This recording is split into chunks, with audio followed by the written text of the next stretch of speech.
nos habla de muchas cosas, la apuesta malthusiana de Paul Ehrlich.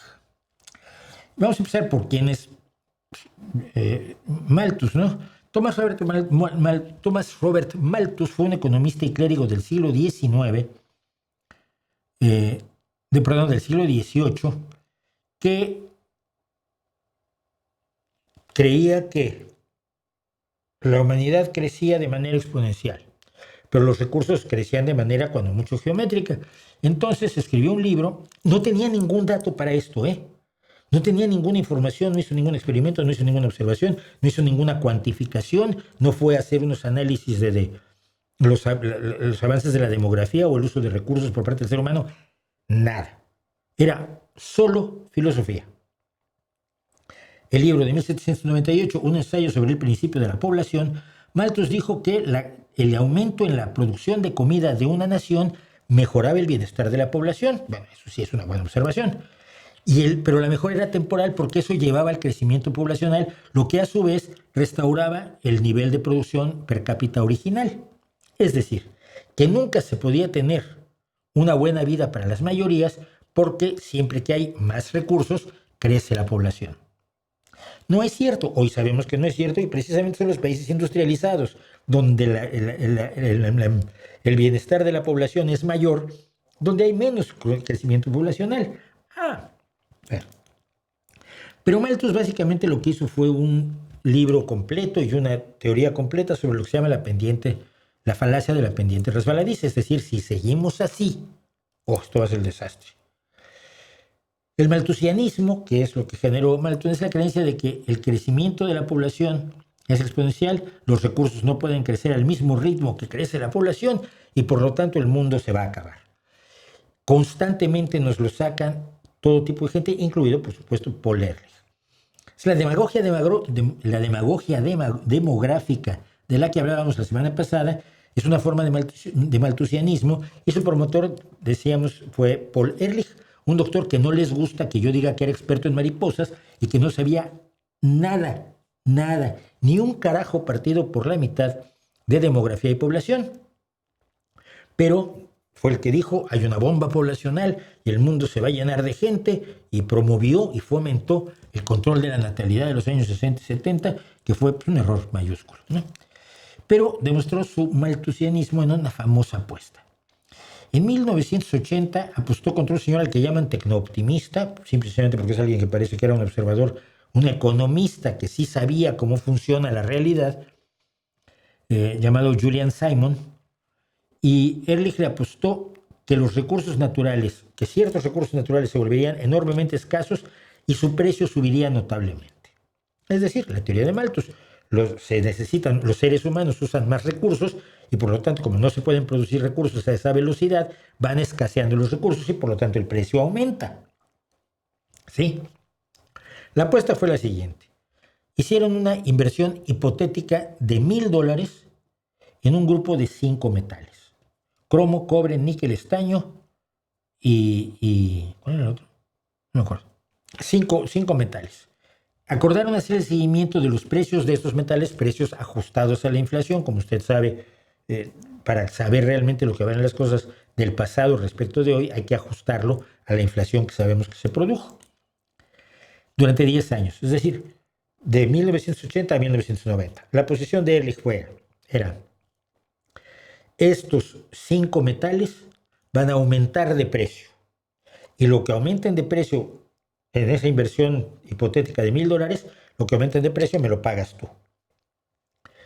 Si los precios bajaban, ganaría el señor Simon, que por cierto aquí los tengo a los dos. ¿Dónde estoy? Estoy perdido y no sé qué camino me trajo hasta aquí, como decía la canción. No, aquí están Paul Ehrlich arriba a la derecha y Julian Simon abajo a la izquierda. Si los precios bajaban, van a bajar los precios del cromo, el cobre, el níquel, el estaño, Simon ganaría. Bueno, Simon ganó de manera contundente. Para 1990, el precio ajustado a la inflación de los 5 metales había caído significativamente. Algunos de ellos valían menos de la mitad que 10 años antes en dinero ajustado para la inflación. ¿Y esto por qué?